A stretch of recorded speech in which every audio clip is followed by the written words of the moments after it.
to be able to just make a choice on your own and just be able to speak for yourself. This one's wife. Guilt. The narcissist has no sense of guilt.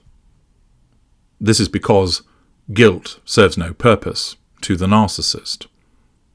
In the same way that a shark doesn't need any feet because it doesn't run around, the narcissist has no need for guilt because guilt would cause the narcissist to not function with the degree of effectiveness that is required for the narcissist to survive and to thrive. The narcissist has evolved in a particular way to enable the narcissist to become as effective as possible for the pursuit of the prime aims, namely to control people, to draw fuel from them, gather character traits from them, and to use them for residual benefits. If a narcissist experienced remorse for their activity, had a conscience, experienced guilt in relation to the way that they treated people, they would not achieve the prime aims with anywhere near the degree of efficacy that they already do. Thus, in the same way that a shark doesn't need feet but needs to be able to swim in the sea and eat other things, the narcissist has been created in a way which enables them to achieve the prime aims with the maximum of effectiveness. Thus, a sense of entitlement is imbued in the narcissist. There's an absence of emotional empathy. There's no sense of accountability. Manipulations are something which comes second nature to the narcissist. There is a sense of grandiosity, haughtiness. There are various dynamics that exist that are pertinent to narcissists.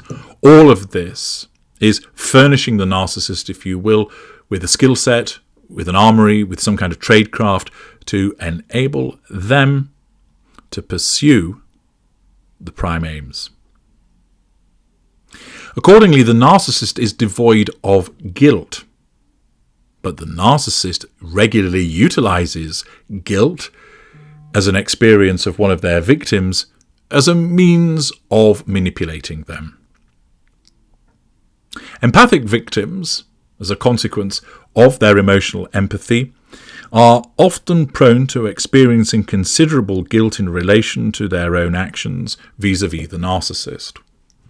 Even though many of these things are illogical and are driven by emotional thinking, the victim will feel guilty for leaving the narcissist, even though logically, why should you feel guilty for leaving somebody that's abusing you? They will feel guilty for fighting their corner, when in actual fact they're in the right. They'll feel guilty for criticising the narcissist, even though their criticisms are based on evidence and are logical. The fact is that empathic people, as a consequence of their empathic trait of honesty, are saddled with guilt regularly. Sometimes guilt serves a purpose for them, but when it comes to the interaction with the narcissist, it doesn't. It holds them back.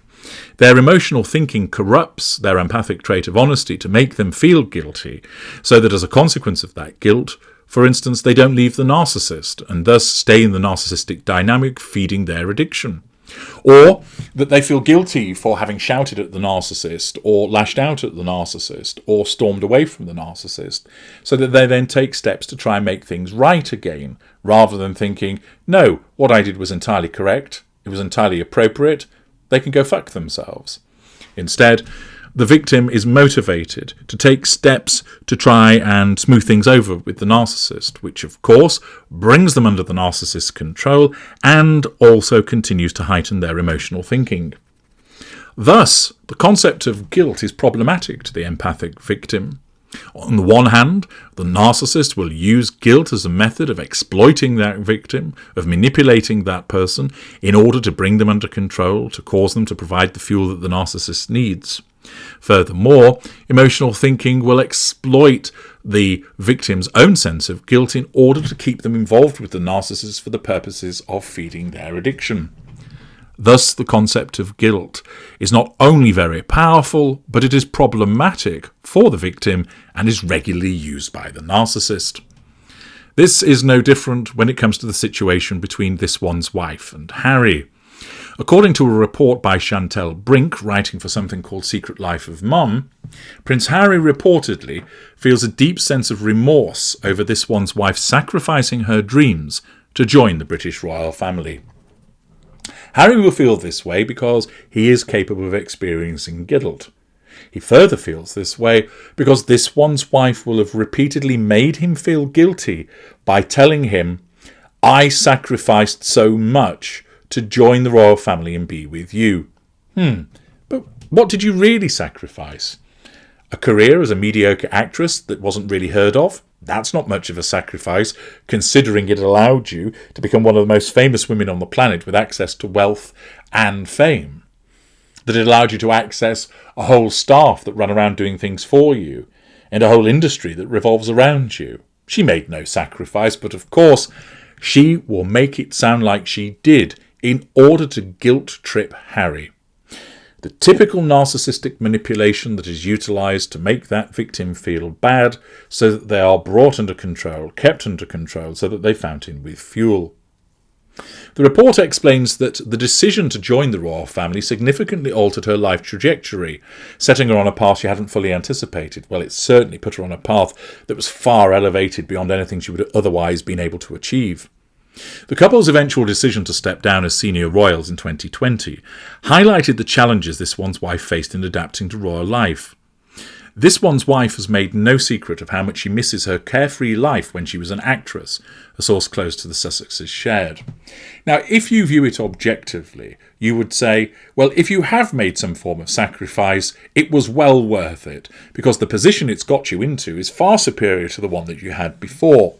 But remember, you can't tell a narcissist that. Instead, what she has to portray is, I've made sacrifices. I did this for you, Harry. I had a carefree life as an actress and now I miss it.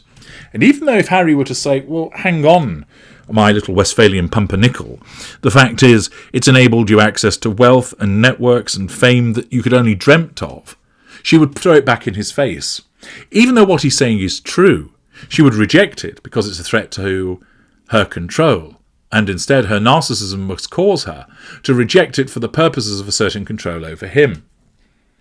The article continues by explaining that despite cherishing her life with Prince Harry and their children, this one's wife reportedly longs for her former career and the freedom it afforded her. She doesn't actually, she just uses that for the purpose of triangulation against Harry and other people. While she'd never change what she has with Harry and the kids, there is a big part of her that she wishes she could just get her old life back, added the source. Again, objectively, that is not borne out. However, it doesn't stop her from saying it in order to make Harry feel guilty that he has somehow trapped her. Where, of course, it's the other way around. She has trapped Harry and caused him to be ensnared, but she will make it seem like he has in effect trapped her into the royal family and everything beyond that as a consequence of her being the victim. It explains the Duke of Sussex apparently feels guilty about the sacrifices this one's wife had to make to marry him. Harry often feels guilty for this one's wife having to give up on her dream life. What? He knows how much she sacrificed to marry him. No, that's the propaganda that she has fed to him to make him believe that she has sacrificed a lot. But in actual fact, it isn't the case. Accordingly, he will support her no matter what, noted the insider. This sense of guilt underscores the couple's ongoing struggle to balance royal duties with personal happiness. Despite past sacrifices, this one's wife is seemingly preparing for a return to the spotlight. She has quite a few work commitments coming up, but this is just the beginning of this one's wife's comeback. Yes, we've heard it all before, and of course, it isn't something that's actually going to happen. Apparently, it's suggested that this one's wife is eager to reclaim her autonomy and pursue her passions once again. In actual fact, what's happening here is she's triangulating Harry with that potential and making him feel guilty.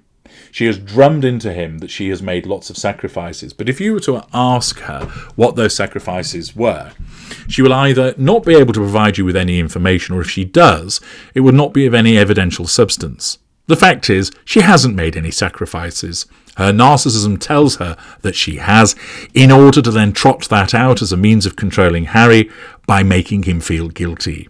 In actual fact, Harry has nothing to feel guilty about, but that won't stop him feeling guilty because she will use that as a manipulation against him, and his own emotional thinking will utilise it to cause him to continue to interact with her in order to feed his addiction. I'm H.G. Tudor.